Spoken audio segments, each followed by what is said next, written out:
राधाई स्वाहा। श्री राधा रानी सरकार की जय हो, उनके श्री कृष्ण जी की जय हो, उनके अष्टसखी मंडल की जय हो, उनके सकल जूत की जय हो, उनके सकल दरबार की जय हो, उनके सकल निज परिकर की जय हो, जय जयकार हो। ओम राधाई स्वाहा। आप सभी महानुभावों को, आप सभी प्रेमीजनों को, आप सभी भक्तजनों को मेरी तरफ से दंडवत। देखिए, आप लोग का बहुत बहुत बहुत बहुत धन्यवाद है कि आप इस बात को यहाँ तक सुन सके और आगे भी सुनने के लिए आज आपने चालू किया है। इसके लिए आपको हमारी तरफ से हार्दिक बधाई और हार्दिक धन्यवाद प्रस्तुत है। कृपया करके हमारा धन्यवाद स्वीकार कीजिए।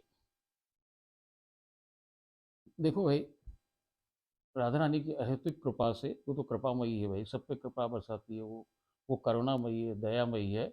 उसने हम सब पे कृपा करके उनने जो ये ग्रंथ लिखवाया, जो उनके लोक का ही है राधा जन, इसका कल अपन को प्रथम अध्याय जो है महालक्ष्य का निर्धारण व पहचान, ये अपन को उन्होंने कल इसका समापन करवाया, इसका पूरा रसास्वादन करवाया।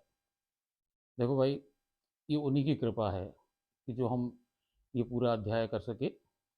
अब अपन आज से नए अध्याय की तरफ बढ़ रहे हैं, जो कि है, जिसका नाम है महालक्ष्य के निवास स्थान की पहचान, उचित ज्ञान व पहचान।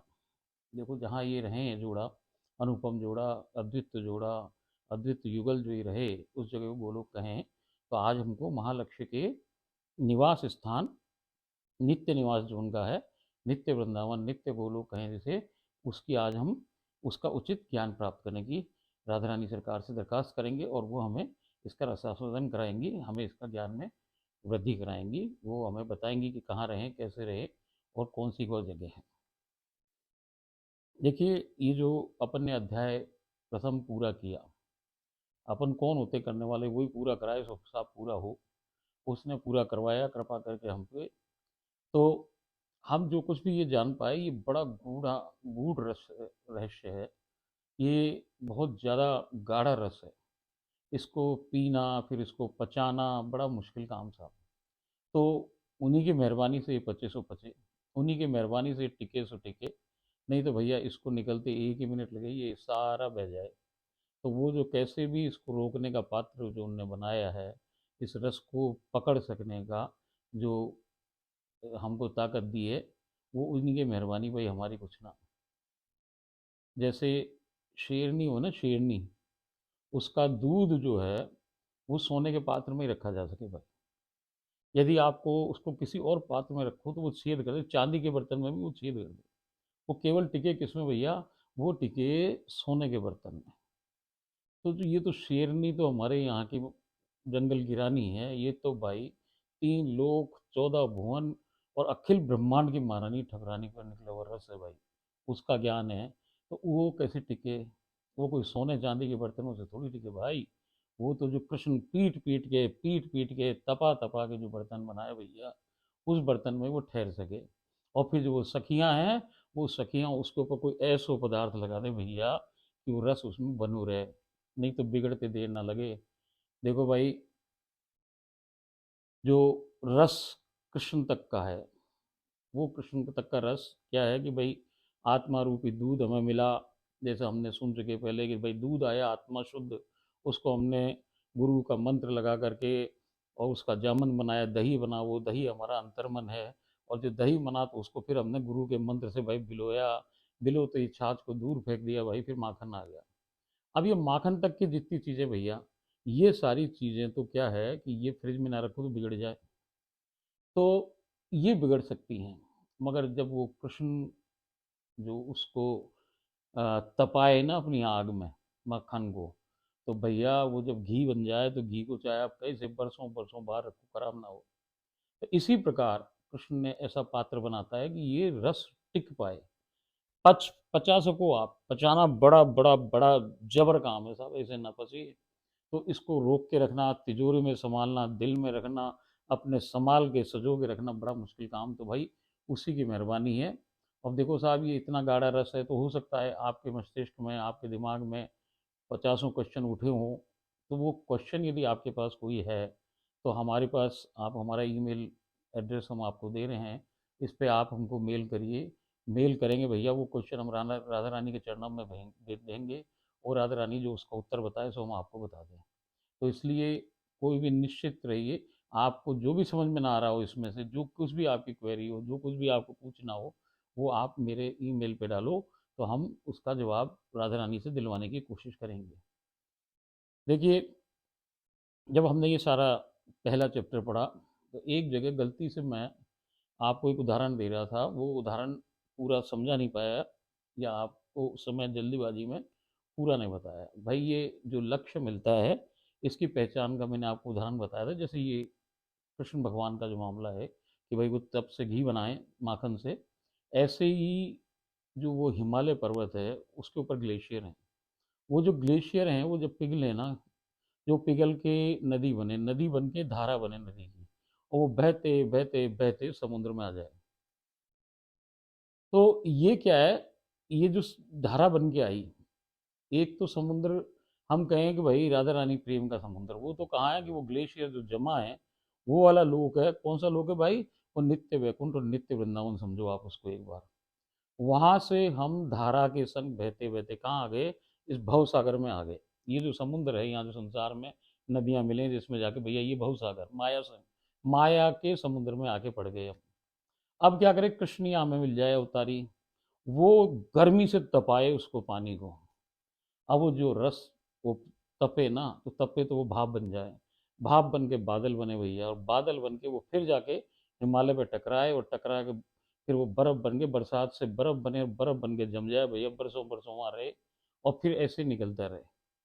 तो ये जो उदाहरण है, ये भी हमको यही बताता है कि भाई आओ तो धारा के हिसाब से, जैसे इधर से निकले तो धारा कैसे गिरे, और भाई चढ़े कैसे, कि एस्केलेटर या उसकी उनकी सीढ़ी जो है, उस सीढ़ी पे बैठो भैया, कृष्ण जो सीढ़ी पे बिठा दे आपको, वो आपको राधा राधा राधा राधा बोलता हुआ ले जाए। और सीढ़ी का भाई, सीढ़ी वो बांसुरी है, तो जो बंसी है, बंसी बजैया की बंसी, बड़ी चमत्कारिक भाई, जादुई बंसी, उस बंसी में बिठाए जब फेंके, तो वो राधा राधा राधा, उसको उस प्रत्येक शब्द जो उसमें से निकल रहा है स्वर, उसमें केवल राधा ही राधा निकले भाई। तो वो जो जीव भी उसके अंदर घुसा हुआ, उसके वो भी राधा में हो जाए, तो उसमें से भी राधा राधा राधा राधा निकले, तो भैया वो बोलता हुआ ऊपर वापस भाप बन के, और फिर जाके उसी जाके उस समुद्र में, प्रेम के समुद्र में जाके जम जाए भैया, बर्फ जैसे वहीं रह जाए, ठहर जाए वहाँ। तो ये आपको बताया था कल, मगर वो पूरा समय समझा नहीं पाया उस समय, क्योंकि जल्दीबाजी में कई बार क्या होता है कि आप जो बोलते जाते हैं उसमें फ्लो में कई चीज़ें आधी अधूरी भी रह जाती हैं। इसीलिए मैं ये जो आपको ग्रंथ पढ़ के सुना रहा हूँ, इसका रीज़न भी यही है कि भाई एक तो बोलना होता है, हम मनुष्य ही तो हैं, हमारे कितनी सी बुद्धि भैया, अपन लोग, हमारी तो बुद्धि नहीं है बिल्कुल भी। तो अब इसको पढ़ रहे हैं, मालूम पड़ा कोई इंपॉर्टेंट बात इधर से उधर हो जाए, इसीलिए मैं इसको पढ़ के आपको सुना रहा हूँ। चलिए, आज से हम ये जो शुरुआत कर रहे हैं, एक बात और, ये जो उदाहरण है इसके अंदर, जो हम अभी तक आपको उदाहरण से समझाने की कोशिश कर रहे हैं, इसका रीज़न यही है कि भाई ये इतना गाढ़ा रस है कि जो संसारिक चीज़ों के उदाहरण है, जो हम रोज़ देखें, हमारे दिनचर्या में रहें, उनसे हम समझें तो जल्दी समझ में आए, बात पकड़ में जल्दी आती है। इसलिए इसके उदाहरण ऐसे ऐसे, जो इस सांसारिक दुनिया के उदाहरण हैं, उनसे अपन जोड़ जोड़ के बताते हैं। मगर इसमें से बहुत से उदाहरण आप पहले भी सुन चुके होंगे, कई कथावाचक बताएँ, कई संत महात्मा यही बताएँ कि भाई ब्रज में जो उपस्थित है, वहीं से ही उदाहरण निकल निकल के आए, संतों की वाणियों में से निकल निकल के आते हैं, उनके अनुभव में से ही आते हैं। हमने उनको यहाँ पे इसलिए फिट किया है, इसलिए सजाया है इस पुस्तक के अंदर, कि भैया ये बात आप तक पहुँच सके, आप इसको समझ सकें, इसको सँभाल के रख सकें। केवल यही उद्देश्य है इन सारे उदाहरणों का आप तक पहुँचाने का। चलिए, आज से हम शुभारंभ कर रहे हैं हमारे इस ग्रंथ राधा जन का, जो कि राधा रानी सरकार स्वयं का ग्रंथ है, और इस दुनिया का नहीं है, इसलिए थोड़ा सा भिन्न है। ये उनके नित्य वैकुंठ और नित्य गोलोक की जो लाइब्रेरी है, उसी में से निकला हुआ ये ग्रंथ है भाई। इसलिए इस ग्रंथ के अंदर जो बातें हैं, ये आप मानो बहुत अच्छा, और ना मानो तो भी बहुत अच्छा भैया, राधे राधे। मगर इसमें जो बातें हैं वो गुप्त हैं, और ये बात पक्की है कि ये शब्द उन्हीं के खुद के शब्द हैं, और वो जो बता रही हैं, तो वो अटल सत्य है, वो भ्रम भ्रम वाक्य हैं, भ्रम शब्द हैं। इसलिए हम तो हाथ जोड़ के आपसे ये दरख्वास्त करेंगे भैया, आप इसको समझो, बात को समझो, मान लो हमारी बात, और ना मानो तो भी भाई जिस स्थिति में आप खड़े हो, जैसे खड़े हो भाई वहीं खड़े रहो। धीरे धीरे धीरे धीरे समय है ना, समय जैसे मैं पहले बताई भाई, समय का सीधा संबंध बुद्धि से है। जब आपकी समझ है ना, समय का संबंध समझ से, तो समझ आपकी कैसे बदलेगी? भाई समय आएगा तो अपने आप बदल जाएगी। तो सबका समय आए भाई। अब हम तो ये कह रहे हैं कि आपका समय आ गया, तो भैया आप इस बातों को पकड़ो, मान लो। और नहीं मानो तो राधे राधे तो बोलना शुरू ही कर दो भाई, प्रेम से राधे राधे तो बोलो ही। अब हम इसकी शुरुआत कर रहे हैं। अध्याय 2, ओम राधाए स्वाहा। महालक्ष्य के निवास स्थान का उचित ज्ञान। अब तक तो ये समझ में आ चुका होगा आप लोग को कि हम कौन हैं, कहाँ से आए हैं, हमारा मूल निवास स्थान कौन सा है और हमारा परम लक्ष्य कौन सा है। हमारा जो असली देश है, असली ओरिजिन ऑफ कंट्री कौन सी है, ये हमें समझ में आ जाना चाहिए कि भाई ये दुनिया हमारी ओरिजिन कंट्री नहीं है। हम किसी दूसरी कंट्री के, दूसरे देश के निवासी हैं। यहाँ तो केवल यात्रा पे आए हैं। और किसी सोम मंगल बुध बृहस्पति शुक्र शनि और रवि में से किसी भी 7 दिनों में से कोई से दिन हम यहाँ से निकल के वापस चले जाएंगे। हमारा वीज़ा एक्सपायर हुआ और भैया हमें डिपोर्ट करके वापस भेज दिया जाएगा। तो वो जो लोग हैं जहाँ से हम आए हैं, वहाँ कौन रहे भैया? वहाँ राधे रानी सरकार रहे, उनके कान्हा रहे, कौन कौन रहे, कौन ना रहे, ये सारी बातें इसमें हैं। कि इसका नाम भाई गोलोक क्यों पड़ा, या सब कुछ वहाँ पे कौन रहते हैं, कैसा वहाँ पे नज़ारा है, क्या है, ये सब कुछ आज राधा रानी सरकार, जो बिल्कुल गुप्त है, गुही है, किसी को बड़ी बड़ी गुप्त बातों को वो उजागर कर रही है, पता नहीं क्यों, वो जाने। तो ये आज अपन चर्चा इस पे कर रहे हैं। ओम राधा ईश्वर। अब तक तो ये समझ में आ चुका होगा कि हम कौन है, कहाँ से आए, हमारा मूल निवास स्थान कौन सा है और हमारा परम लक्ष्य क्या है। अपने मानस पटल पर जीव को स्वर्णिम अक्षरों पे लिख लेना चाहिए। क्या लिख लेना चाहिए भाई? कि श्री राधा रानी सरकार की चरण शरण ही हमारा परम से भी परम, परमोत्कृष्ट व चरमोत्कृष्ट अंतिम महालक्ष्य है। ये गंतव्य जो है, ये लास्ट स्टेशन ऑफ ये मानव जीवन का जो चक्र है, जो ये जो मनुष्य जीवन का जो चक्र है भैया, ये यहीं से चालू होता है और वहीं जाके खत्म होता है। तो ये उनके चरणों से निकली धारा और उनके चरणों के अंदर घुस गई राधा बोल के। वो कह रहे हैं महालक्ष्य है, अंतिम महालक्ष्य है, ये अंतिम गंतव्य है, मतलब लास्ट स्टेशन। इसके आगे जाने को कुछ नहीं है। मानव जीवन श्रृंखला यहीं से प्रारंभ होकर यहीं पर आकर समाप्त हो जाती है। जीवन चक्र का प्रारंभ यहीं से होता है और यहीं पर एक दिन परम विश्राम को प्राप्त हो जाता है। भैया विश्राम तो अपन जब मरे सो कैसे, सब शांति हो गई, विश्राम हो गया, विश्राम में चले गए, भाई विश्राम ये ना है। ये तो केवल कपड़े बदल लिए। विश्राम तो क्या है? जो परम विश्राम है, परम शांति, वो कहाँ मिले भाई? जब आप उस लोक में पहुंच जाओ तब मिले वो। तब वो वाली शांति चाहिए। हमारी आत्मा तो तब तक तड़पती रहेगी, तब तक तड़पती रहेगी भैया, जब तक परमात्मा से जा के पास सम्मुख सामने खड़ी ना हो जाए भाई।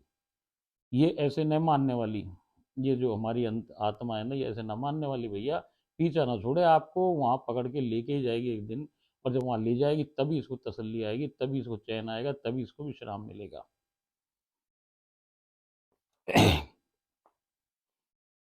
जब स्वामिनी जी की असीम कृपा हम पर हुई और हमारा विवेक जगा, तब साचे महालक्ष्य की सही पहचान हो सकी। ये उनकी कृपा से पहचान हो सकी। या हमारे बस की, या बताने से, या पढ़ने से, या समझाने से कछु बात ना बन रही भैया। वही कृपा करे सो बात समझ में आ जाए किसी के भी। अब विवेक जगा तब सांचे महालक्ष्य की सही पहचान हो सकी। हमने नाम तो बहुत सुना है कि राधा कृष्ण का मूल निवास स्थान श्री गोलोक धाम है, जो कि अपनी इसकी सर्वोच्च स्थिति है। उसकी सर्वोपरि लोक होने की स्थिति भी ज्ञात हो गई है। परंतु अभी भी ये जानना शेष है कि श्री गोलोक धाम है कैसा, इसका नाम गोलोक धाम क्यों पड़ा, वहां कौन कौन रहता है। ये सब ये सुना, सबसे यही सुना है हमने अभी तक, जितने लोग से मिलो, जितने किताब पढ़ो, जितनी शास्त्र पढ़ो, वो क्या कहें कि भैया सबसे सुना है कि वो लोग गैयाओं की अधिकता के कारण गोलोक कहलाता है। बहुत सारी असंख्य गायें हैं, इसलिए उसको हम गोलोक कहें। वहां चौओर गैया बहुतायत में है। परंतु प्रश्न ये उठता है कि जब वो राधा रानी सरकार व राधा रानी के श्री कृष्ण का ही मूल निवास स्थान है, तब उसे कृष्ण लोक या राधा लोक या राधा कृष्ण लोक क्यों नहीं कहा जाता है? उसे गोलोक क्यों कहा जाता है? केवल गायें रह रही हैं इसीलिए कहा जाता है? तब भी भैया गाय तो भगवान से इंपॉर्टेंट नहीं है। भगवान जब वहां रहे तो भाई जैसे आप अपना मकान लो, मकान का नाम रखो भाई, या तो भगवान पे रखो, और भगवान पे ना रखो तो भाई आप अपने घर वालों के नाम पे रखो, अपने जो पिता माता के नाम पे रखो, या आप कैसे भी एक बढ़िया भगवान का नाम रख लो। मगर जब भगवान का ही घर का नाम रखना हो तो भैया उन वो का किसका नाम रखें, वो तो अपने खुद का ही नाम रखें ना। इसलिए भाई उनको या तो कृष्ण लोक कहना चाहिए था, या राधा लोक, या राधा कृष्ण लोक कहना चाहिए। वो गोलोक क्यों रखा, ये अपन को मालूम पड़ेगा आगे। स्वयं स्वामी जी ने बताया कि ये गोलोक गैयाओं का लोक है ही नहीं। बड़ी अजीब बात है साहब। हम तो पढ़ी कि वह बहुतायत में असंख्य गाय है, वो क्या कह रही हैं, हमारी स्वामी जी जो है वहाँ गैया है ही नहीं भैया, गैया वैया वहाँ ना है। तो भैया गैया ना है तो फिर गोलोक नाम कैसे पड़ गया। वो कह रही हैं स्वयं स्वामिनी जी ने बताया कि ये लोग गैयाओं का लोग है ही नहीं।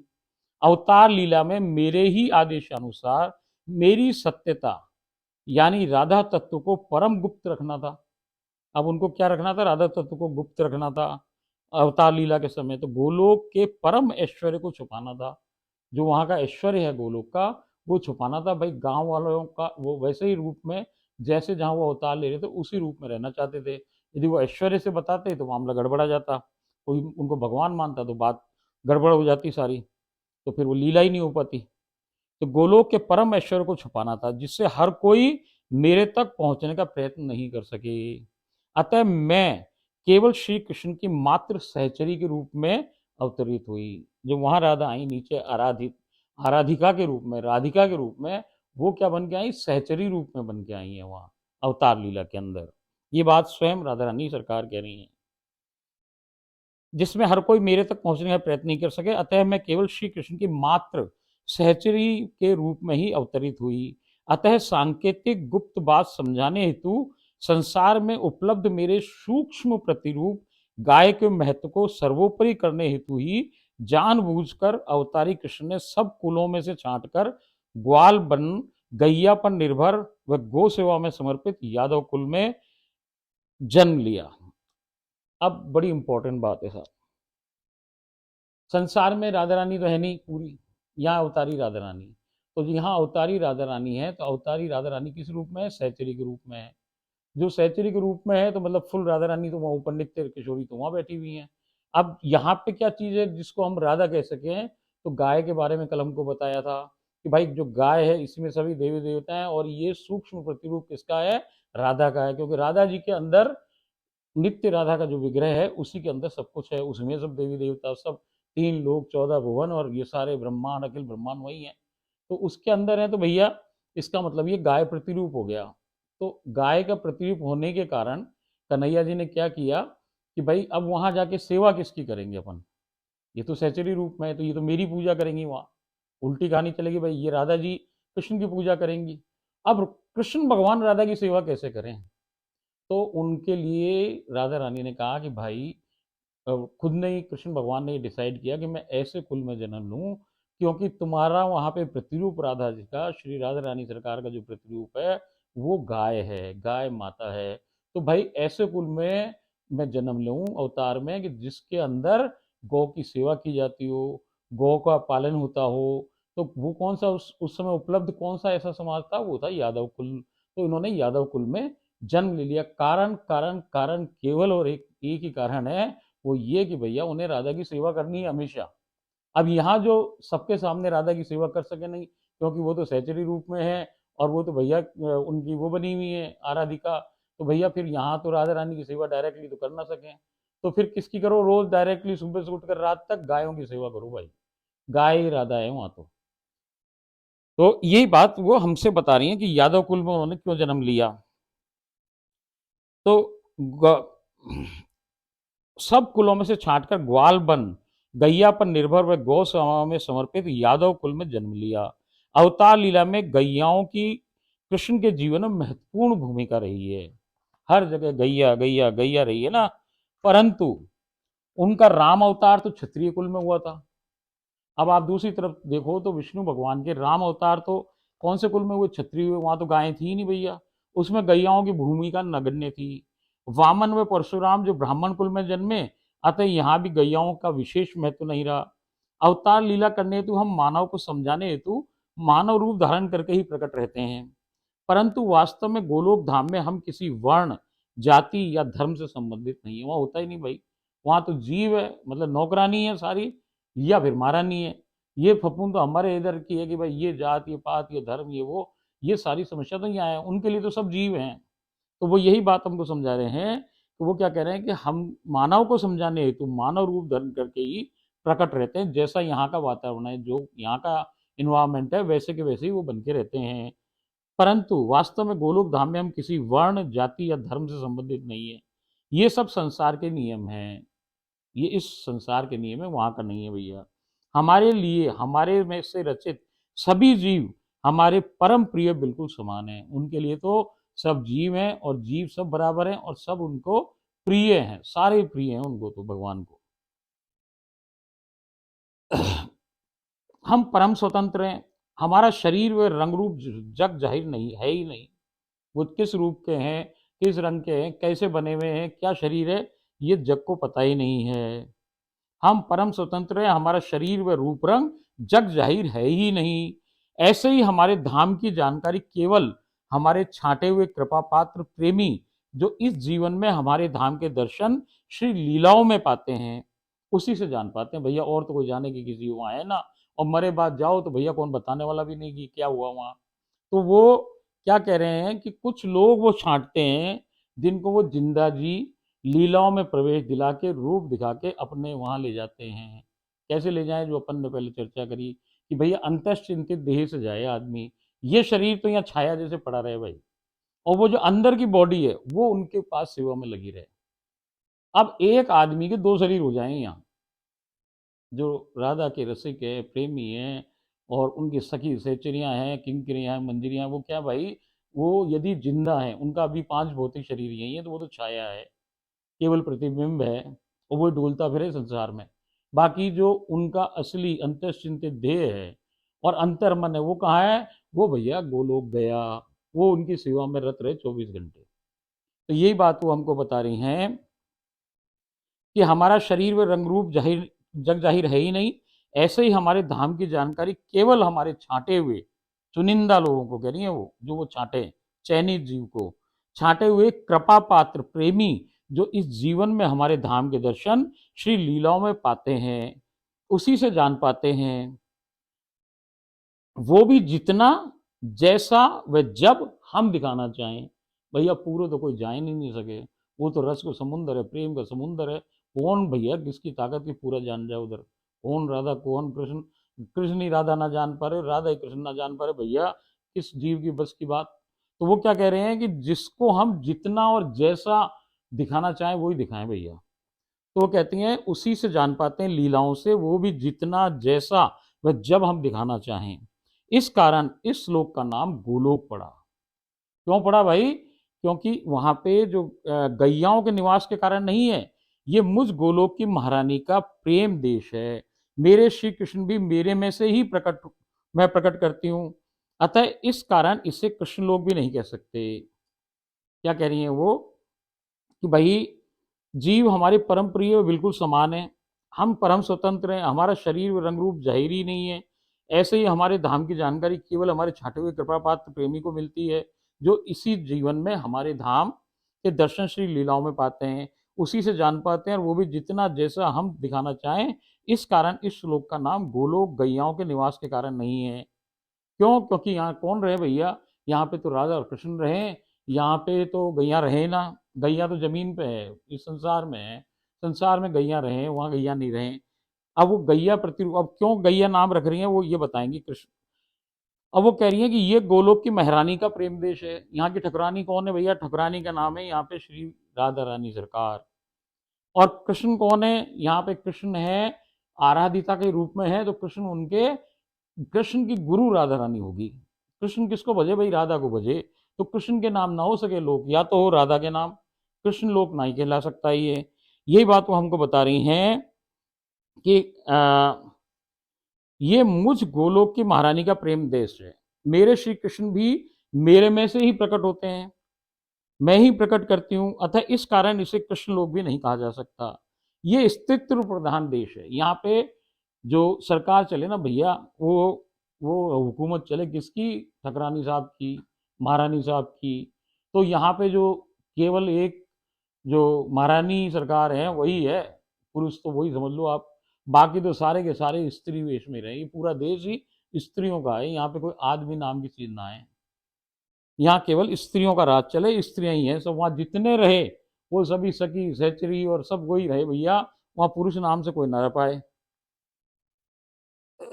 अतः हम इसको कृष्णलोक भी नहीं कहा जा सकता, ये स्त्रीत्व प्रधान देश है। यहाँ पुरुषत्व का प्रवेश सर्वथा वर्जित है। पुरुषत्व का अर्थ अहंकार होता है, यहाँ शरीर से मतलब ही ना है। जो हम कहें ना कि भाई ब्रह्मा जी की रचित ये पुरुष है ये स्त्री है, उसका तो कोई उनको लेन देन ही नहीं, भैया कौन स्त्री कौन पुरुष। उनके लिए तो स्त्रीत्व या पुरुष होना अहंकार, ईगो। यदि आप में मैं, मेरा और हमारा जीवित है तो आप पुरुष हो, और यदि ये मर के आपके पास तू, तेरा और तुम्हारा है तो आप स्त्री हो। यहाँ स्त्री की परिभाषा दूसरी है। आप ये कंफ्यूज मत होना कि भाई जो सब लोग अपने वो चुनरियां डाल रहे हैं और औरतों कपड़े पहने घूमे सखी बन जाए, भाई वो बन जाओ, बहुत बढ़िया है, उनको भी राधा मिलेगी, मगर इस शरीर से परिवर्तन करने से कछु ना भयो भाई। ये तो कपड़ा है, इस कपड़े पे आप हजार कपड़ा पहन लो, उससे कछु ना हो रहा। एक अंदर अंत चिंतित देह अंतर मन, इसको मैं मर जावे तब जाके आप औरत बन पाओ भाई। तो औरत बाहर से ना बनना है भैया, औरत कहाँ से बनना है, अंदर से। मैं आपको बताई भाई, ये सब भीतर की बातें हैं। हम उसके भीतर, वो हमारे भीतर, तो भैया भीतर वाला भीतर की बात जाने। यहाँ कनेक्शन इंटरनल बॉडी से है, बाहर वाली बॉडी से है ना, ये एक्सटर्नल नहीं है, ये सब इंटरनल है। यहाँ तो ब्लूटूथ लगी हुई है, ब्लूटूथ है यहाँ तो, भाई कोई कनेक्शन नहीं है, अंदर के अंदर चल रहा है सब मामला। अब मैं आपसे बात करूं कि भाई माइक तो यहाँ लगा हुआ है और ये रिकॉर्डिंग कैमरे में उधर हो रही है, कोई तार ना बीच में, क्यों ना, क्योंकि भैया ब्लूटूथ से कनेक्शन हो रहा है। ऐसे ही भगवान का कनेक्शन हमारी आत्मा और परमात्मा से सदैव रहे, वो छूटे ना। एक सेकंड के करोड़वें करोड़वें करोड़वें करोड़वें हिस्से तक भी कभी ना छूटे, और छूटते ही तो मर जाए भाई, लाश बन जाते हैं हम। तो मुझ गोलोक की महारानी महारानी का प्रेम देश है, मेरे श्री कृष्ण भी मेरे में से ही प्रकट होते हैं, मैं ही प्रकट करती हूँ, अतः इस कारण इसे कृष्ण लोक भी नहीं कहा जा सकता। ये स्त्रीत्व प्रधान देश है, यहाँ पुरुषत्व का प्रवेश सर्वथा वर्जित है। पुरुषत्व का अर्थ अहंकार होता है। यदि इस लोक का नाम राधा लोक होता, अब वो क्या कह रही है कि कृष्ण लोक भी नहीं है, गोलोक क्यों बनाया उन्होंने, कि राधा लोक होता तो क्या होता। यदि इस लोक का नाम राधा लोक होता तो ये मेरे अहंकार का सूचक होता।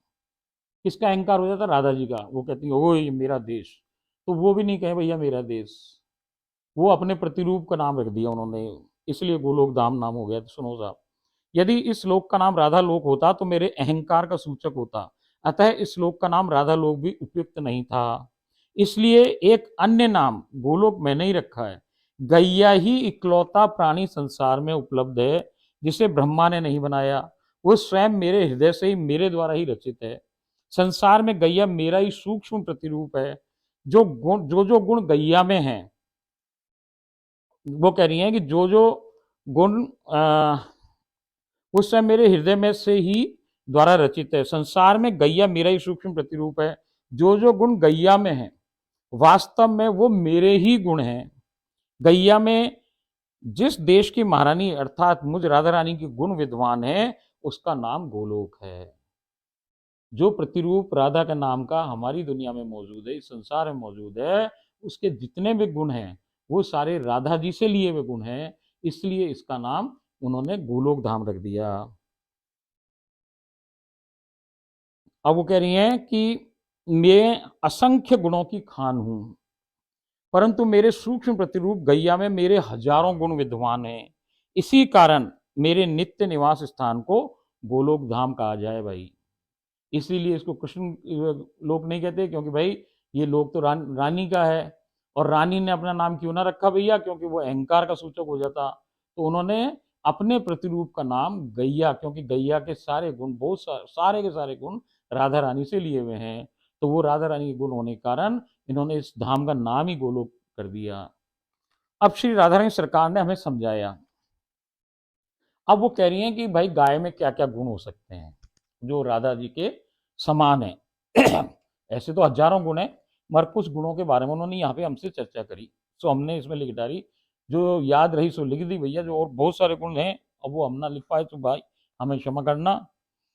जैसे मेरा नाम राधा अत्यंत मधुर व मृदुल व मेरा स्वभाव सहज सरल व सीधा है, उसी प्रकार गैया का नाम गाय नाम भी कितना मृदुल व मीठा है।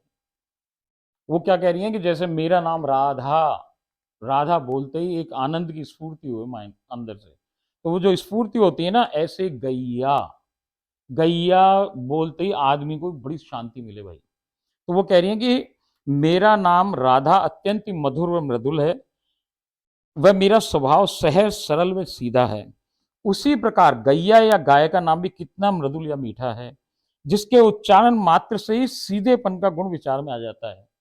गाय बोलो तो आपके पूरे मन स्थिति में आ जाए भाई, बहुत ही सीधा, कोई सीधा बिल्कुल सीधा जिसको हम गाय बोलें, सीधेपन का गुण विचार में आ जाता है। इसी कारण जग में सीधेपन की मिसाल गाय से ही दी जाती है।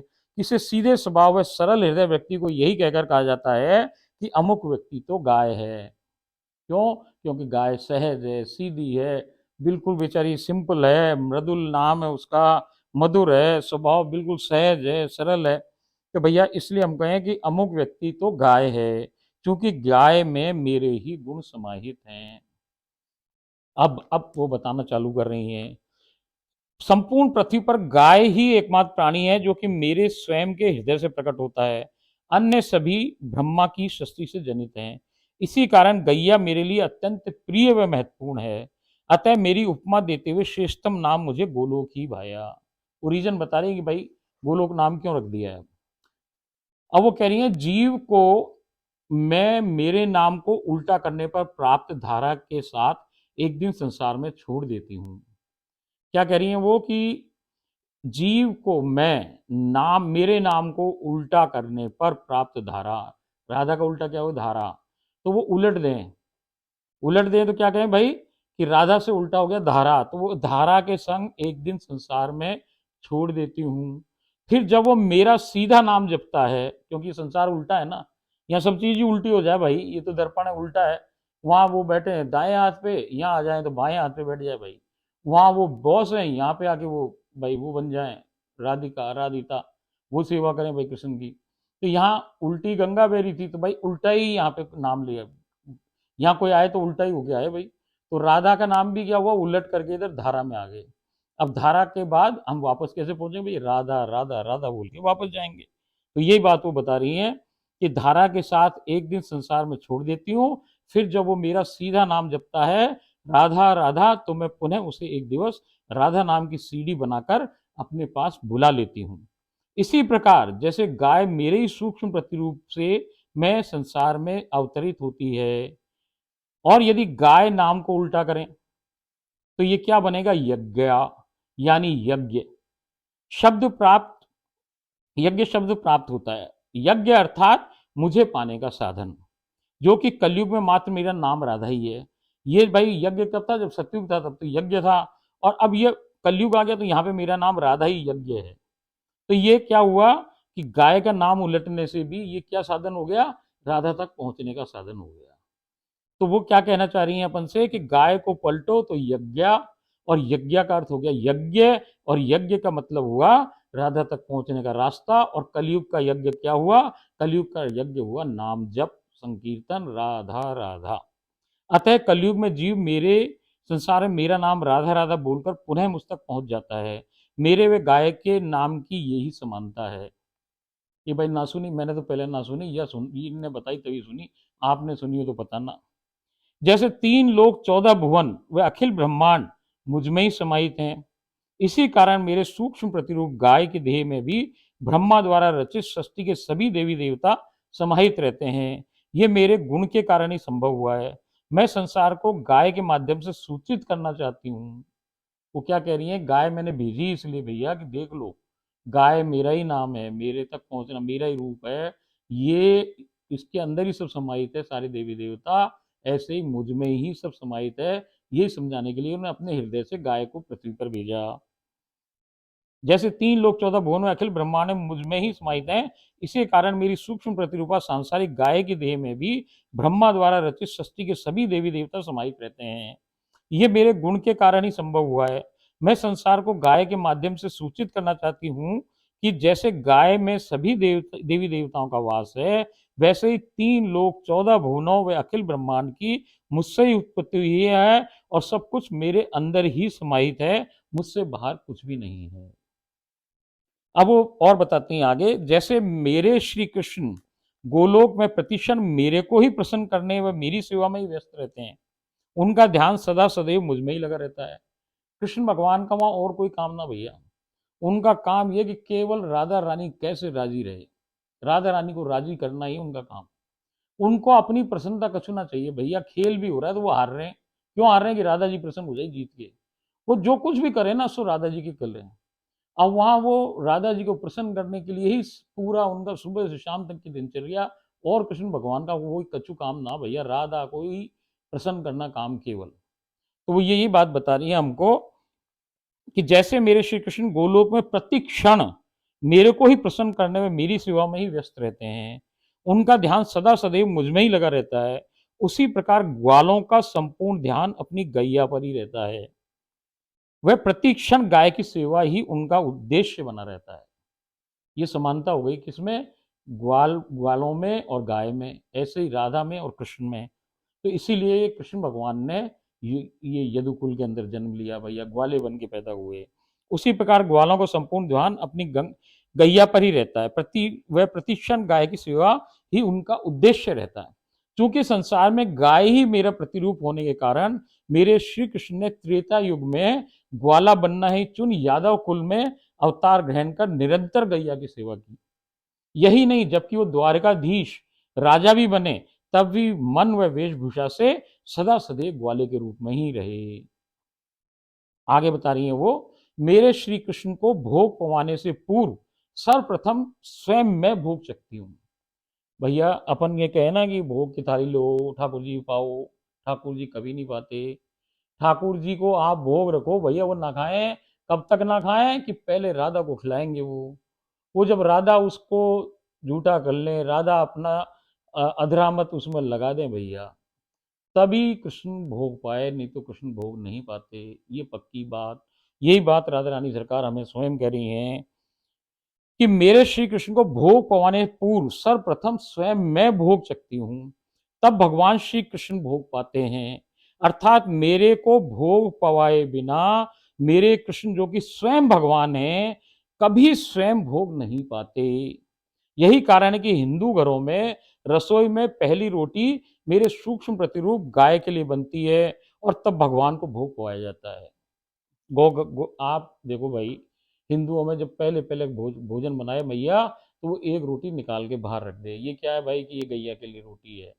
अब आप सोचो कि वो रोटी ठाकुर जी को भोग लगाए पहले निकली, सबसे पहले भोग की रोटी निकली किसके लिए, गाय के लिए, और बाद में बचा हुआ भोग जो भाई गाय को दिए बाद दूसरे नंबर की रोटी हुई ना, तो दूसरे नंबर की रोटी से भोग किसको लगे, कन्हैया को। तो पहले नंबर किसने खाई, पहले नंबर राधा जी ने खाई। यहाँ तो राधा जी थी नहीं, तो उनने क्या हुआ कि राधा जी की प्रतिरूप गाय को बना दिया हिंदू धर्म में कि पहले रोटी भैया राधा को खिलाओ। ये सब सूक्ष्म बातें हैं, ये हम करते आ रहे हैं, देखा देखी करते जा रहे हैं जमानों से भैया, मगर हमको ये बात पता नहीं कि ये पहली रोटी गैया को क्यों खिलाई जा रही है। गैया को इसलिए खिलाई जा रही है कि भैया गैया को ना खिलाओ तो ठाकुर जी भोग ही नहीं पावे। तो भैया पहली रोटी राधा को और दूसरी रोटी फिर जो बच्चे जो झूठे हो जाए, अधरामृत लग जाए राधा का, तब भैया ठाकुर जी भोग पाए। मेरे श्री कृष्ण को भोग पवाने से पूर्व सर्वप्रथम मैं स्वयं भोग सकती हूँ, तो भगवान श्री कृष्ण भोग पाते हैं। अर्थात मेरे को भोग पवाए बिना मेरे श्री कृष्ण जो कि स्वयं भगवान है, कभी स्वयं भोग नहीं पाते। यही कारण है कि हिंदू घरों में रसोई में पहली रोटी मेरे सूक्ष्म प्रतिरूप गाय के लिए बनती है और तब भगवान को भोग पवाया जाता है। हर हिंदू प्रसाद ग्रहण करने से पूर्व गौग्रास निकालता है। अब आप देखो, अब तो कोई नहीं निकाले, पहले भैया थाली में खाओ तो पहले सबसे पहला कोर गाय के लिए बाहर निकाल दिया जाए। वो भी क्या है कि भाई राधा ने पा लिया, अब कन्हैया जी पाओ। जब अपन गौग्रास निकालते फिर हाथ जोड़ के हे भाई ठाकुर जी पाओ। तो भैया पहले जरूरी क्या है कि राधा को पवाओ, फिर कृष्ण पावे। ये गुप्त बातें हैं, राधा ही बताए सो समझ में आए भाई। आगे वो बता रही है, जैसे मेरा मुखमंडल अतिशय भूला है, करुणा व आनंददायक है। राधा रानी का मुखमंडल को देख ले भैया, बावड़ा ही हो जाए। ऐसा रूप तो कहीं हो ही नहीं सके भाई। कोई भी उस रूप को देख के बावरा ना हो, ऐसा ना हो भाई कन्हैया ही बावरा हो गया, डोलता करे उसे पीछे आगे पीछे आगे पीछे। कृष्ण का मतलब ही क्या है? कृष्ण ठहरा किस पे? रकार पे। रकार हटाओ तो भैया कृष्ण ना बन सके वो कैसे भी। कृष्ण बनने के लिए आधार क्या है कि राधा। तो वो रकार को जो डंडा डंडा है कह के नीचे, वही बेस है, वही आधार है कृष्ण का। उस पे खड़ा है कृष्ण। और कृष्ण का अर्थ क्या हुआ? कि जो राधा के आकर्षण में बावला बना ढूंढ रहा है। कृष्ण का आकर्षण किसका हो गया? राधा का आकर्षण ही कृष्ण को आकर्षित किए हुए है, इसीलिए उसका नाम कृष्ण है, जिसका आधार राधा है। तो अब वो कह रही हैं कि जैसे मेरा मुखमंडल अतिशय भूला करना में आनंददायक है, वैसे ही कभी युवा गाय का मुख अपने दोनों हाथों में लेकर देखो तो आपको लगेगा कि इससे भोला चेहरा किसी और का हो ही नहीं सकता। ये परम भोला प्राणी है, गाय में विद्यमान ये गुण भी मेरा ही है। अब आप क्या करो भाई, गाय का बछड़ा हो, छोटा गाय हो, तो आप गाय का मुख को यूं पकड़ो और देखो भैया, आपको ऐसा लगेगा अंदर से कि भैया इससे भोली चीज कोई ना हो सके। ऐसे भैया हमारी भोरी, उसका मुख भी ऐसा कि उससे भोरा मुख हो ही नहीं सके। वो शक्ल से ही लगे कि ये पूरी भोरी, इससे भोरी कोई हो ही ना सके भैया। तो उसको हम कहें भूरी। ऐसे गाय माता भूरी। अब अगला आगे बता रही है, जैसे कोई छोटा बालक बिल्कुल सच्चा व सहज होता है। जो बालक हो ना कोई छोटा, वो भगवान ही है। सहज कौन है? भगवान हो भाई। सच्चा कौन हो? भगवान हो, बाकी तो झूठे हैं अपन सब तो वो क्या कहे, जैसा कोई छोटा बालक बिल्कुल सच्चा व सहज होता है, लेश मात्र बनावट उसमें विद्यमान नहीं होती, वो माया से ग्रसित नहीं होता तब तक। जैसे जैसा वो अंदर से होता है, वैसा ही बाहर से भी होता है। जो किसी के द्वारा कहे गए झूठ को भी सच मान लेता है, बिल्कुल यही मेरा स्वभाव है। कोई झूठ से भी कह दे कि मैंने मेरा सर्वस्व आपको समर्पित कर दिया है, अब मैं केवल आपका ही हूं, मैं उसे सत्य वचन मानकर उसे मेरी शरण प्रदान कर देती हूँ, उस पर कृपा की बरसात भी कर देती हूँ। जब भी तो कहे ना बरसाने वाली, ये तो भैया और तो दें थोड़ा थोड़ा, ये तो कृपा लुटाए बिना ये तो बरसाए, डुबो दे भैया पानी का ऐसा बरसात जिसमें आदमी डूब जाए बरसात के अंदर। तो ये गैया का गुण बता रही हैं कि भाई गैया में जैसे गुण हुए वो इनके अंदर भी है। जैसा कोई छोटा बालक होता है ना, बिल्कुल सच्चा व सहज होता है, लेश मात्र बनावट उसमें विद्यमान नहीं होती, जैसा वो अंदर होता है वैसा ही बाहर होता है। जो किसी के द्वारा कहे गए झूठ को भी सच मान लेता है, बिल्कुल यही मेरा स्वभाव है। कोई झूठे से भी कह दे कि मैंने मेरा सर्वस्व आपको समर्पित कर दिया है, अब मैं केवल आपकी ही हूँ, मैं उसे सत्य वचन मानकर उसे अपनी शरण, मेरी शरण प्रदान कर देती हूँ और उस पर कृपा की बरसात कर देती हूँ। मुझसे सरल व सहज स्वभाव किसी का भी नहीं है। गाय इतना विशाल प्राणी है, परंतु उसके एक खुर के धरती पर बने निशान को बारीकी से जांचो तो ज्ञात होगा कि ये तो किसी छोटे बालक के पैरों की जोड़ी का निशान है। यहाँ यही अर्थ छिपा है कि गाय व मैं, राधा छोटे बालक के समान ही सहज व सरल हृदय होते हैं। अब आप देखो भैया, गाय का जब गाय चले तो खुर देखो उसका, तो खुर में क्या दो हिस्से हुए हैं, जैसे एक ये हिस्सा एक ये हिस्सा, ऐसे हिस्से जो जुड़े रहे गाय के पैर में। आप उसको देखो ना तो ऐसे लगे कोई बालक अभी भी इस पे से चल के गया हो, तो बालक के पैरों के निशान लगे हैं। तो वो यही बात कह रही है कि भाई इतना बड़ा जीव है, मगर इसके पैरों के निशान इतने देखो कैसे छोटे छोटे से बनाए।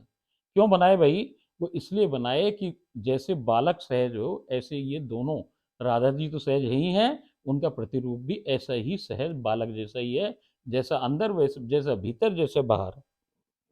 आगे वो बता रही हैं, जैसे कोई मुझे साचा प्रेम करता है तो मैं उस पर कृपा की बरसात कर देती हूँ और मेरा सब कुछ ही नहीं बल्कि स्वयं को ही उसे दे डालती हूँ। इसी प्रकार गाय भी प्यार करने वाले व्यक्ति को अपना सर्वस्व प्रदान कर देती है। गाय मूर्ख नहीं है कि नहीं जानती कि जिस बछड़े के लिए उसने दूध बनाया है, उस बछड़े को स्वार्थी मनुष्य ने उसके सम्मुख बांध रखा है, परंतु प्रेम के अधीन अपना बूंद बूंद दूध मनुष्य को दे देती है। जैसे कोई प्रेम में भरकर चाहे सत्य या झूठ में ही मुझे बस कह भर दे कि मैं तेरा हूं, उस पर मैं उसकी असलियत जानते बूझते हुए भी मेरी संपूर्ण कृपा लुटा देती हूं। यही मेरे व गाय के गुण की समानता है। देखो भाई, गाय जो है उसको दूध आपको बूंद बूंद दे दे, दूध है किसके लिए? बेसिकली दूध क्यों बना? बेसिकली दूध तो उसके बच्चे के लिए बना है ना। जैसे औरत किसके लिए दूध बनाए, अपने बालक के लिए बनाए भाई। तो जो दूध बालक का है वो तो बालक को मिल गया माँ से। अब ये जो माँ है बेचारी, ये जो दूध है इसने बनाया अपने बालक के लिए, इसका बालक बड़ा है भाई, इसको ज्यादा दूध चाहिए। अब वो दूध मनुष्य तो स्वार्थी, इसने क्या किया कि उसको प्यार किया, नकली नकली प्यार किया। गैया ने सोचा अरे भाई असली प्यार कर रहा है, उसने सामने ही उसी के सामने खूंटे से बछड़ा बांध दिया। बछड़ा बांधते ही अब वो क्या, गाय को क्या मूर्ख थोड़ी, गाय तो बहुत बुद्धिमान प्राणी भाई। गाय तो बात करे, आप बोलो तो गाय आपको जवाब दे। तो भैया गाय को बांध दिया बछड़ा। गाय जान रही है कि देखो क्या मूर्ख बना रहे हैं मुझे, मैंने दूध बनाया उसके लिए और ये मेरा दूध निकाल रहा है। क्या मालूम नहीं पड़ता है उसको कि दूध निकल रहा है? उसको सब मालूम पड़े भैया। मगर वो क्यों दे दे, क्योंकि वो जाने कि इसने मुझे प्यार तो किया, चाहे झूठा ही सही प्यार किया, मगर प्यार तो किया। तो इसलिए वो अपना सब कुछ लौटा देती है। ऐसे ही राधा रानी कह रही हैं कि मैं जानू भैया जीव का अंदर तक का मन पढ़ूं, सब पढ़ना जानती है राधा रानी, क्या ना पढ़ सके अपन उनके बालक भाई, अंदर तक की कहानी जाने। आप कुछ भी ना छुपा सको राधा रानी से या भगवान से, तो भैया वो तो सब बात जानती है। तो वो जानते बूझते भी जानती है झूठ बोल रहा है साला, तब सॉरी झूठ बोल रहा है, मगर उस झूठ के बाद भी वो क्या करती है, कृपा की बरसात लौटा देती है आप उस पर। तो भैया जो वो बरसात लुटाए, वो इसलिए लुटाए क्योंकि वो जाने कि झूठ बोल रहा है, मगर बोल तो क्या रहा है कि राधे राधे। प्रेम किससे कर रहा है? मुझसे कर रहा है। नकली सही, मगर प्रेम तो कर रहा है। आज नकली करेगा वो तो सच है, राधा रानी सच है। वहां आप झूठ भी बोलो तो सब सच हो जाए, क्योंकि देश ही सच का है। वहां झूठ चले ना भैया, झूठ तो संसार का नियम है। तो सच में जाके झूठ भी सच में ही बदल जाए। झूठ पहले भी अपन ने चर्चा करी कि झूठ कब तक झूठ का अस्तित्व है, जब तक सच प्रकट नहीं है। अब आपके सामने राधा रानी प्रकट है, तो भैया सत्य तो आपके सामने प्रकट है, तो अब आप कितने झूठे हो, बात सब सच है। क्योंकि झूठ की अस्तित्वहीन हो गया झूठ, अब तो सच हो गया, जो आपने बोला सो सच हो गया। इसलिए झूठ भी बोलो तो भी गाय भी अपना सारा दूध बूंद बूंद दे दे भैया, और राधा रानी कृपा की बरसात लौटा दे, दोनों का गुण समान है। ऐसे ही वो आगे बता रही हैं, बांसुरी मेरे और कान्हा के प्रेम का मूर्तिमान स्वरूप है। बांसुरी मेरे और मेरे श्री कृष्ण के बीच का प्रेम सेतु है। मेरे श्री कृष्ण की बांसुरी से नित्य निरंतर केवल और केवल राधा नाम ही निकलता है। जैसे मैं मेरे श्री कृष्ण की सुमधुर बांसुरी की प्रेम धुन में मेरी सुध खो देती हूँ, बिल्कुल वैसे ही गैया को जो बांसुरी की मधुर धुन दूध धोने के पहले सुनाई जाती है, तो वो प्रेम में होकर अपनी क्षमता से भी दुगना दूध उत्पन्न कर जीव को प्रदान करती है। देखो भैया, जो ये आप और हमने बांसुरी की बात राधा रानी ने जो बताई, जो समझी कि राधा रानी के शरीर का कनेक्शन उनकी नाभि से, जो रास्ता आ रहा है कृष्ण तक का उनकी नाभि से, जैसे आवरनाल हुए, यही बांसुरी है। अब ये बांसुरी किस चीज़ की हुई? प्रेम के देश की है। दो, एक प्रेम मूर्ति है, उसके दो आत्मा हो गई, एक आत्मा हो गई, दो शरीर हो गए, तो वो जुड़े किससे भैया? वो बांसुरी से जुड़े हैं।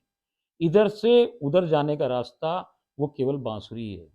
तो भैया बांसुरी से जैसे अपन खूब चर्चा कर चुके हैं कि बाहर आवाज क्या निकले, राधा राधा राधा राधा, जीव भी राधा में हो जाए। तो ऐसे ही वो कह रही हैं कि जब राधा राधा का नाम की बांसुरी जब कृष्ण प्रेम से बजाए भैया, तो राधा बावली हो जाए, सुध बुध हो बैठे हैं, और वो सब कुछ भूल जाती हैं उस समय। ऐसे ही जो गैया मैया है, इसको दूध दो रहे हों और आप बांसुरी सुनाओ, तो भैया जितना, जब मान लीजिए 5 किलो दे, तो वो उस समय आपको 10 किलो दूध दे दे। ऐसा इन्होंने प्रैक्टिकली हमको मालूम पड़ा कि ऐसा होता है। क्यों होता है? कि अमूल डेयरी है, उन्होंने ये काम निकाला, उन्होंने ये अप्लाई किया, करके देखा कि इससे कोई फर्क पड़ा गया, तो भैया वहाँ पे दूध की जो कैपेसिटी थी गायों को देने की, वो सबकी दुगनी होगी। क्यों? क्योंकि वो बांसुरी बजा दे वहाँ पे पहले। तो ये बात उन्होंने इसमें अपन ने उदाहरण में भी लिखी है कि मधुर धुन दूध दोहने के समय सुनाई जाती है, तो वो प्रेम में होकर अपनी क्षमता से दूध दुगना उत्पन्न कर जीव को प्रदान करती हैं। कारण यह है कि वो जानती हैं कि मैं मेरी स्वामिनी राधा रानी का संसार में सूक्ष्म प्रतिरूप हूँ, और मात्र बांसुरी ही राधा नाम धुन के सुनने पर ही परमानंद में भरकर उसकी दूध उत्पादन क्षमता दुगनी हो जाती है। ये गाय का मेरे प्रति साँचे प्रेम का प्रतीक है। इसी कारण से प्रयोग गुजरात के आनंद नामक स्थान में स्थित अमूल डेयरी में नित्य अपनाया जाता है और अप्रत्याशित नतीजे प्रकट होते हैं। अगली बात, जिस प्रकार जीव को मैं केवल कोई एक ही वस्तु प्रदान नहीं करती, जैसे अपन चर्चा करी कि सारे देवी देवता एक ही दे, भाई लक्ष्मी जी धन दें, सरस्वती जी ज्ञान दें, कलाएं दें, ऐसे ही दुर्गा जी शक्ति दें, तो ऐसे ये जो दें उसे हम कृपा कहें, पैकेज। तो यही बात को बता रही है कि मैं एक वस्तु नहीं देती हूँ जीव को। जिस प्रकार जीव को मैं केवल कोई एक ही वस्तु प्रदान नहीं करती हूँ, बल्कि कृपा प्रदान करती हूँ। कृपा बहुत उपयोगी होती है, जिससे जीव के हित की सभी वस्तुएं सम्मिलित रहती हैं। यानी कृपा कोई एक वस्तु ना होकर बहुत सी वस्तुओं का समूह, पैकेज होता है। जबकि ब्रह्मा से रचित देवी देवता केवल एक एक वस्तु विशेष ही देने की क्षमता रखते हैं, और वो भी संसारिक। गाय का दूध अमृत के समान गुणकारी होता है, वो औषधि के समान होता है और रोगों से लड़ने की क्षमता में वृद्धि करता है। दूध भैंस भी देती है, परंतु वो रोग बढ़ाता है, वह बुद्धि को भैंस के माफी की ठस बना देता है।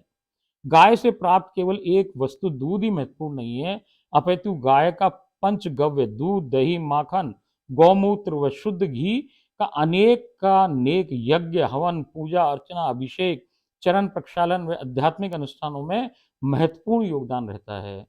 गाय का शुद्ध घी परम हितकारी व अनेक बीमारियों की औषधि होता है। गाय का मलमूत्र तक बहुत उपयोगी है। मल से हमें हमारी खेती हेतु सर्वश्रेष्ठ खाद प्राप्त होती है, जबकि वही हमारे लिए ईंधन का काम करता है। गोबर गैस ईंधन का कार्य करती है। गाय के गोबर के कंडों के जलने से उत्पन्न धुएं से प्राणवायु ऑक्सीजन निकलती है, जो कि मानव जीवन हेतु परम आवश्यक होती है, जिससे संपूर्ण वातावरण परिशुद्ध हो जाता है। पुराने जमाने में घर का आंगन गाय के गोबर से लेपा जाता था, जिससे घर शुद्ध व रोगों से मुक्त रहता था। यहाँ तक कि शवदाह में भी गाय के गोबर के कंडे का इस्तेमाल किया जाता है, जिससे शव शव की दुर्गंध से मुक्ति व कीटाणुओं का नाश व पवित्रता बनी रहती है। यज्ञ व हवन की वेदियों हेतु भी पवित्रता बनाए रखने के कारण भूमि को प्रथम गोबर से लेपते हैं। गोमूत्र बहुत से रोगों की औषधि है और अनेकानेक बीमारियों से बचा सकता है।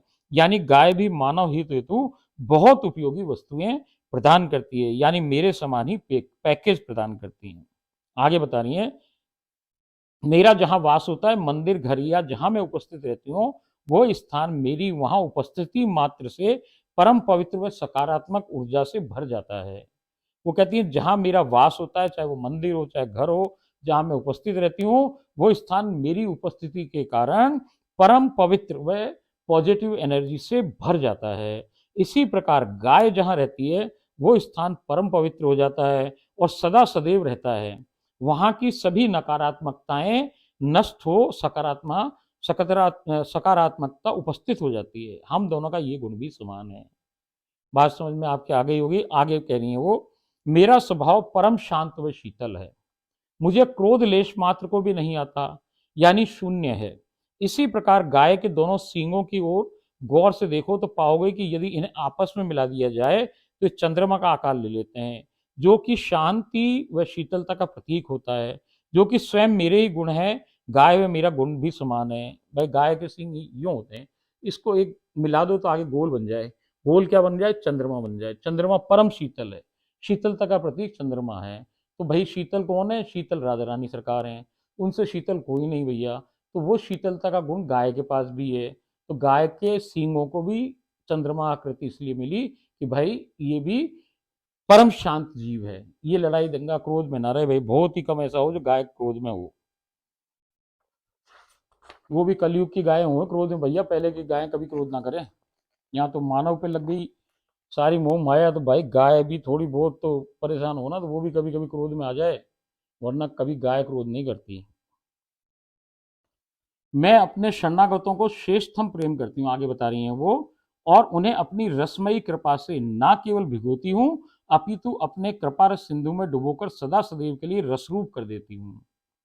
भाई वो तो शरणागतों के श्रेष्ठतम प्रेम करें और उन्हें अपनी रसमयी कृपा में न केवल भिगोती नहीं है, बरसात में भिगोई नहीं रही है केवल, अपितु अपने कृपा रस सिंधु में डुबोकर सदा सदैव के लिए रसरूप ही कर दे भैया। जैसे कि दूध में किशमिश डाल दो और किशमिश डालो भैया, दूध उबालो तो वो किशमिश फूल के गुब्बारा हो जाए ना, ऐसे जीव वहाँ के जो है ना, जो रस रूप बहे ना, वो भैया ऐसे बहे कि सुकड़ी सी किशमिश, और वहाँ जाके फूल जाए आदमी गुब्बारे की तरह। वहाँ जाके इतना आनंद मिले, इतना इलाज मिले भैया उसके कृपा रस में, कि जीव रस रूप ही हो जाता है। रस इतना इतना रस में छक जाए भैया, कि इतना भर जावे कि आदमी गुब्बारा बन जाए। ये वहाँ के रसरूप होने की कहानी है। वो हम आगे पढ़ेंगे, आगे पूरा का पूरा जब गोलोक के बारे में बताएंगे तो वो ये भी बताएंगे अपन को। तो वो कह रही है मैं अपने शरणागतों को रसरूप बना देती हूँ सिंधु में करके। इसी प्रकार कभी गैया को अपने बछड़े से प्रेम करते देखो, तो पाओगे कि वो अपनी जीभ से बारंबार चाटकर प्रेम का प्रदर्शन करती है। यानी प्रेम से ना केवल स्पर्श सुख, अपितु प्रेम में थूक रूपी रस से भिगो देती है। जैसे भाई राधा रानी प्रेम करे ना तो रस में डुबो के कर दे, ऐसे ही वो अपने बछड़े को जो प्यार करे ना भैया, वो जीभ से चाट चाट के करे। तो जीभ को जो आप हाथ से किसी के हाथ लगाओ, तो हाथ लगाने से इतना सुख ना मिले भैया, आनंद ना प्राप्त हो, जैसे वो जीभ से करे ना, तो वो जीभ से जो रस उसका उस पर लगे ना, तो वो बछड़ा भी रस रूपी हो जाए प्रेम में। यानी प्रेम में ना केवल स्पर्श सुख, अपितु प्रेम में थूक रूपी रस से भिगो देती है, अर्थात प्रेम रस से रसरूप कर देती है। ये गुण भी हम दोनों का समान ही है। आगे वो बता रही है, धर्म मुझसे ही उत्पन्न होता है, मैं स्वयं ही धर्म रूप हूं। धर्म के चार स्तंभ होते हैं, सत्य, तप, पवित्रता व दान। मैं ही परम सत्य हूँ। तपस्या का फल मैं स्वयं हूँ। मुझसे पवित्र कोई भी नहीं हो सकता। सभी वस्तुओं की मैं ही एकमात्र जनक हूँ। अतः संपूर्ण दान मेरे द्वारा उत्पन्न वस्तु से मुझे ही पाने के लिए किया जाता है। अतः मैं स्वयं ही धर्म हूँ। गाय के भी चार पैर व चार ही थन होते हैं। गाय मेरा सूक्ष्म प्रतिरूप है। ये इसी ओर इशारा करते हैं। आगे वो कहीं कि जहां जहां मेरे प्रेमी डोलते हैं, मैं स्वयं उनकी हर परिस्थिति में सदा सदैव संग रहती हूँ। जहाँ जहाँ मेरे प्रेमी डोलते हैं, मैं स्वयं उनकी हर परिस्थिति में सदा सदैव संग रहती हूँ, वह रक्षा करती हूँ। मैं सदैव उनको अपनी नजर के सामने रखती हूँ। एक क्षण के लिए भी नजरों से ओझल नहीं होने देती हूँ। अरे भाई बड़ी कृपा है। इसी प्रकार जहां जहां गाय का बछड़ा जाता है, गाय उसके पीछे पीछे जाती है भाई। गाय को बांधने की जरूरत नहीं होती। गाय उसी के पीछे स्वयं ही दौड़ी चली आती है। वो अपने सबसे अधिक प्रिय बछड़े को कभी भी अपनी नजरों से दूर नहीं होने देती। हर पल, हर घड़ी, हर क्षण अपने सर्वाधिक प्रिय बछड़े की निगरानी व रक्षा करती है। हमारी ये गुण भी समान ही है। ओहो राधे रानी सरकार की जय हो। देखो भैया, जो उससे प्रेम करे ना, वो तो उसके बिल्कुल संग रहे। संग इसी को कहे सहचरी भाव। सहचरी का अर्थ ये है कि वो विचरण राधा के संग करे भाई, रसिक। और वो जो राधा रानी वो उसके संग रहे। जहाँ राधा रानी वहाँ सहचरी, और जहाँ सहचरी वहाँ राधा रानी, ये पक्की बात भाई।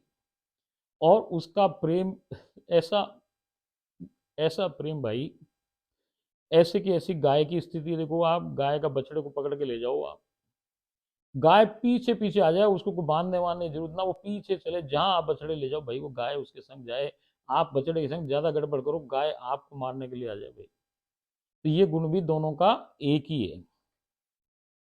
ओम राधा स्वाहा। आगे वो कहीं, जीव के मेरी शरण में आते ही मैं उसके सम्मुख हो जाती हूँ, और मेरे सम्मुख होते ही तत्काल ही मैं जीव को सारे विकारों, काम, क्रोध, लोभ, मोह, माया व अहंकार को हर कर उसे परम स्वच्छ, विशुद्ध व विकार मुक्त कर देती हूँ। जैसे ही जीव उनके सम्मुख हुए ना भाई, तो वो सारे उसके विकार, जितने काम, क्रोध, लोभ, मोह, माया, अहंकार जो भी बचा खुचा है, वो भी भैया सब हर ले। तो वो बिल्कुल विशुद्ध कर देती हैं अपने प्रेमी को, अपने रसिक को, अपने शरणागत को। इसी प्रकार बछड़े के जन्म के समय बछड़े के जन्म के समय गाय स्वयं अपनी जीभ से चाट कर बछड़े पर लगी सभी गंदगी साफ कर उसे बिल्कुल स्वच्छ वह अपनी शरण में ले लेती है। भाई कभी गाय का बछड़ा हो तो भाई वो देखो आपकी पूरा सना बना रहे। गाय कोई उसके जो गाय अपनी जीभ से उसको सबको साफ साफ कर दे, बिल्कुल बछड़े को बिल्कुल बढ़िया कर दे, और बछड़े को दे दे सींग, खड़ा कर देती है वो तुरंत ही। वो उसको जैसे राधा रानी सरकार है ना, वो विशुद्ध कर देती है, शुद्ध कर देती है, परिशुद्ध कर देती है अपने प्रेमी को, अपने शरणागत को। ऐसे ही गाय भी अपने बछड़े को, क्योंकि वो उसके शरणागत है, उसको ऐसे स्वच्छ कर दे। तो ये भी उन दोनों का सेम गुण है। जीव के मुझ और आगे बता रही है, मुझसे परिचित व पवित्र और कुछ भी नहीं है। इसी प्रकार संसार में मेरी प्रतिरूप गाय से शुद्ध व पवित्र कुछ भी नहीं है, इसलिए गोदान उत्तमतम व सर्वश्रेष्ठ माना गया है। आगे वो बता रही हैं, जीव का अंतिम लक्ष्य मैं ही हूं और मुझे प्रेम में सेवा से प्राप्त किया जा सकता है। इसी कारण सब लोग गौशाला का निर्माण व संचालन कर गैया की सेवा शुश्रूषा करते हैं। क्या कर रहे हैं भाई, कि वो जानते हैं कि अंतिम लक्ष्य क्या है, मैं ही हूँ और मुझसे ही प्रेम में सेवा से, मुझे प्रेममयी सेवा से प्राप्त किया जा सकता है। इसी कारण सब लोग गौशाला का निर्माण व संचालन कर गौ सेवा की सेवा शुश्रूषा करें। क्यों करें भाई, कि गाय मेरा ही प्रतिरूप होने के कारण वो जाने अनजाने में मेरी ही सेवा कर श्रेष्ठतम फल प्राप्त करते हैं, चाहे उन्हें पता हो या ना हो। ये गाय प्रतिरूप उनका है भैया, उसकी उनकी सेवा करें, वो राधा रानी की सेवा करें। हिंदू धर्म का कोई भी अनुयायी, चाहे वो मांसाहारी क्यों नहीं हो, गौ मांस कभी नहीं खाता। हिंदू धर्म में गौ हत्या सबसे बड़ा अपराध माना जाता है। इसका कारण यही है कि गाय मेरा सूक्ष्म प्रतिरूप है और गौ हत्या व गौ मांस भक्षण मेरे प्रति किया गया घोरतम जघन्य अपराध है। 20 और वो बता रही हैं आगे, जैसे मैं जगत में सब पसारी की एकमात्र जननी हूँ और सबके जन्म देने वाली इकलौती माँ हूँ, माँ इकलौती माँ के स्वरूप में अवस्थित हूँ, इसी कारण मेरी प्रतिरूप सूक्ष्म प्रतिरूप गाय को गौ माता का दर्जा हासिल है। आगे वो कह रही हैं कि जैसे मेरी चरण रज माथे ललाट पर लगाने मात्र से जीव का उद्धार करते हुए उसको भव सागर से पार कर मुझ तक ला जीव को सदा सदा के लिए जीवन मुक्त जीवन मृत्यु के दुष्चक्र का अंत कर देती हैं। वो जो रज है ना, वो रज कोई लगा ले भैया तो उसका क्या चमत्कार है, वो क्या करता है कि वो रज है ना आपको, वो सीधा डायरेक्ट भव सागर पार करवा करके राधा रानी तक पहुंचा करके और वो आपको जीवन मृत्यु के दुष्चक्र को खत्म कर दे। ऐसे ही गाय की चरण रज जीव के माथे पर लगाने से उसका दुर्भाग्य तुरंत सौभाग्य में बदल जाता है। कहें कि भाई गाय की खुरकी आप गौशाला की मिट्टी अपने टीका जैसे लगा लो भैया, तो आपका जितना दुर्भाग्य है वो सब सौभाग्य में बदल जाए। तो ये बात भी गुण किससे मिल रहा है, ये गुण भी उनके राधा रानी से मिले। तो वो कह रही हैं, जैसे वैसे ही गाय की चरण रज जीव के माथे पर लगाने से उसका दुर्भाग्य तुरंत ही सौभाग्य में परिवर्तित हो जाता है। उस जीव की संपूर्ण नकारात्मकता तुरंत ही नष्ट हो जाती है, वो स्वतः ही तत्काल परम भाग्यशाली हो सब अपूर्ण व रुके हुए कार्यों की सिद्धि को प्राप्त कर लेता है। आगे उन्होंने बताया, गैया पृथ्वी पर स्वयं मेरा ही सूक्ष्म प्रतिरूप है। संसार को ये ही सत्य समझाने के कारण अवतार लीला में मैंने बरसाने की बहुला गैया के शरीर में प्रवेश किया था। उनकी अवतार लीला में एक बार राधा रानी गाय बन गई। गाय क्या बनी, वो बहुला गाय बनी, उनका नाम बना, प्रवेश कर लिया था। जिस शरीर में या स्थान पर मैं क्षण भर के लिए भी प्रवेश करती हूँ, मेरा एक अंश सदा वहाँ वास करता है। ये परम व शाश्वत सत्य है, अतः मेरा एक अंश सदैव गैया में विद्यमान रहता है। ओम राधाई स्वा, बोलो गाय माता की जय हो। इस प्रकार गाय मेरे गाय में मेरे अनेकानेक गुण विद्वान है, परंतु सबकी चर्चा करना संभव नहीं है। बात समझ में आ गई होगी कि मेरे लोक का नाम गोलोक मैंने क्यों रखा। अब हमें ज्ञात करना है, हो गया है कि हमारा अंतिम महालक्ष्मी श्री राधानी सरकार ही है, उनका नित्य निवास सदा सदैव श्री गोलोक धाम है। अब हमें जानना शेष ये है कि गोलोक धाम कैसा है और वहाँ कौन कौन लोग रहते हैं। ओम राधाए स्वाहा। राधे राधे।